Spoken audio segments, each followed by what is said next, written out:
Hello friends, welcome back to my channel. I am Dr. Shaurya Verma, consultant ophthalmology and your own eye doctor. Friends, since many of you must have started your residency and some of you must be in a phase who are going to start your residency, so I had many requests on Instagram, on YouTube to make a video regarding your initial period and how you should start your residency and what you should do in the initial period of your residency. So I thought, why not make a video about it and help you guys. So let's get started with the video.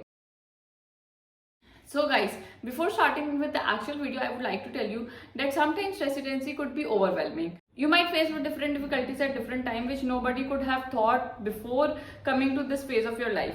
So it might be like you could think that I have chosen a wrong subject or wrong specialty, or you could be like you don't want to face that stress and that sleepless hours that residency has to offer you, or you could be you could have problems with your seniors, with your consultants.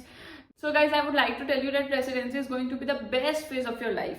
You just have to manage to cross these initial few days and initial few hurdles, and trust me, believe me, everybody is going to face that. So do not think that only you are facing that hurdle, you are facing that problem.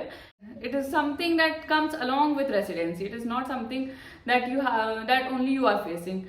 Everybody who is doing residency is facing some or the other problem, and still it's okay, because when you will finish it, or when not even just finish it, even after few days you would realize that you are going to have your best period of your life during these 3 years. So make the best of these 3 years, enjoy it to your fullest whenever possible, go with friends, see movies, party hard, and also work hard.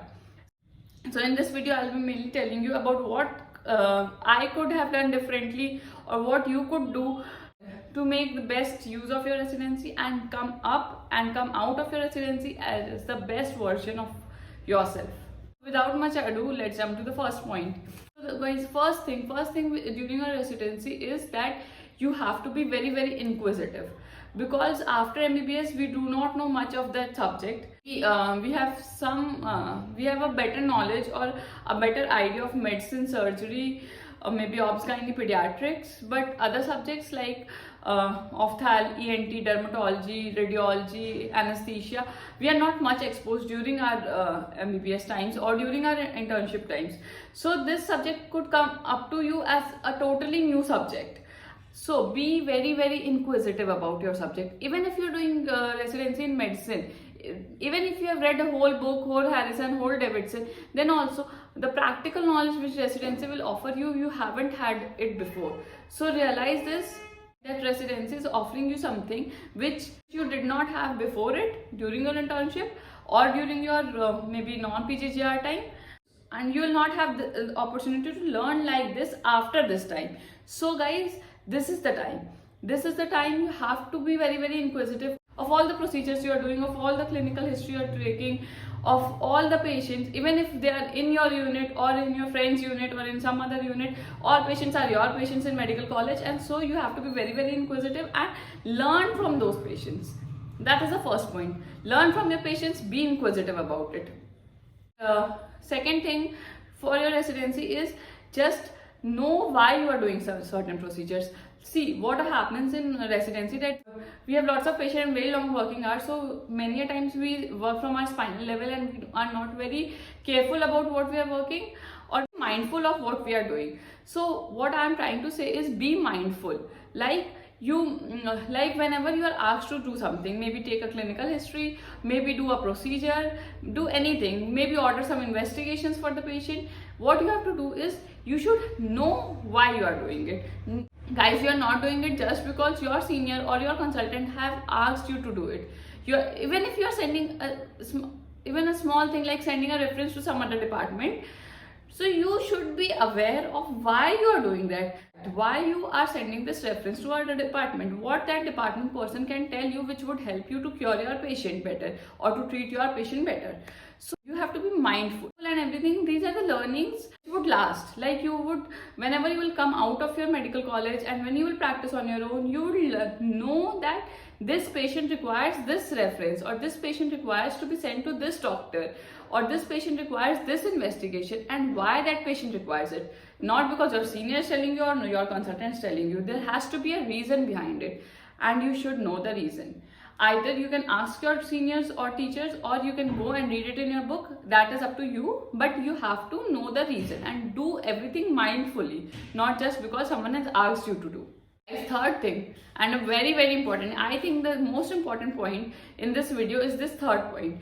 That is, while treating a patient, if you have a patient, especially if you have an IPD patient and you are treating it, you are formulating a plan, you are treating it, or maybe your team is treating that patient and you are the junior most in that team. So being junior most does not mean that you do not have to work from your brain, or you do not have to keep thinking about the patient. You have to think about your patient. You should be an actor of that story of treating the patient. You are not an executor. So what I want you to know, that every patient is your patient and your responsibility, and you have to formulate a plan. And whenever you are asked to do something which is different from what you have planned, you should be inquisitive at this time, that why your plan is not right and why their plan is right. Or maybe you could tell your seniors or consultants something else that you would have thought of. You can ask them, why are we not doing this? And many a times you would be happy to know that whatever your plan would always be considered. And even if it will not be considered, it would be a very good discussion among all of you, and that would give you a very good insight on how to manage your patients better in future. So please be an actor in the story of patient's treatment and not just an executor. Point which is also very important to keep you sane, because residency is sure to make you insane at times. So what you have to do is be a very good team worker, because in residency we work in a team. From this medical college would go a long way, even after you pass the college and do your senior residency and go for your practice. Then also these friendship will count, and make a very good rapport with your patients. So patients are something, don't think that this patient is not in my unit, this patient is from some other team and I don't have to worry about that patient. No, all patients are your patients. All patients are there to help you learn and they are already suffering a lot, so make it a point to be good to them, to be polite to them, to make them understand whatever they want to know, to solve their queries, and simultaneously you will also learn. So guys, these are the points which I think you should remember at the starting of your residency, and this is going to go a long way and is going to help you.